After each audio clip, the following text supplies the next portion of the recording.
पति आदर्श रूप प्रस्तुत कर ही पत्नी के दिल में अपने लिए सम्मान प्राप्त कर सकता है, क्योंकि सम्मान जबरदस्ती नहीं मिलती बल्कि अपने व्यवहार व कर्म रूप से मिलता है। ये सिर्फ शादी करने से ही महान नहीं होता बल्कि अपनी जिम्मेदारियों को भी निभाना पड़ता है। पत्नी का अपमान सबके सामने नहीं करना चाहिए।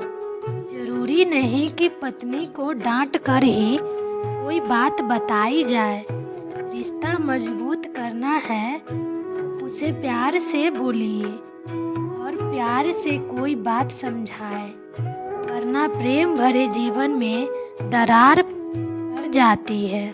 पति का प्यार दिखता नहीं, सच्चा हो तो महसूस हो जाता है। जो पति सच्चा प्यार करते हैं वो दिखावा कम करते हैं और अपनी सच्चे प्यार को अपने व्यवहार से साबित करके दिखाते हैं।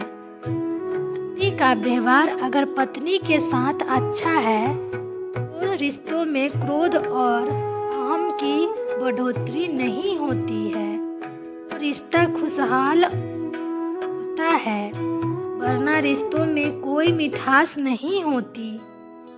पति पत्नी का रिश्ता आपसी समझ का रिश्ता होता है।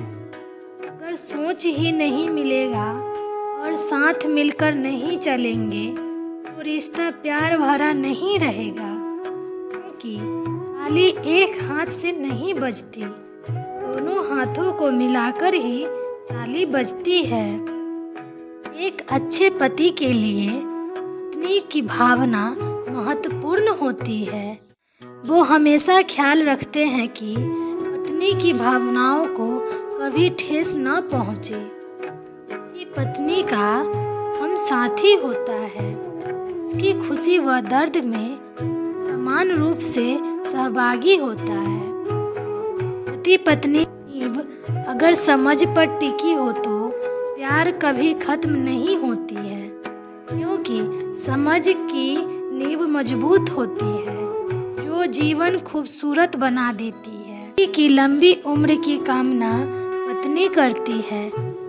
पति का भी फर्ज बनता है कि वह पत्नी का दिल न दुखाए। पति होने के नाते सिर्फ शादी करना ही नहीं होता बल्कि जीवन राह पर जीवन खुशहाल बना देता है। पति का आदर्श रूप पत्नी के दिल में पति का परमेश्वर का स्थान देता है। पति का सम्मान पत्नी के सम्मान पर भी असर करता है। पति को परेशानी में पत्नी जीवन संगनी स्वरूप साथ देती है।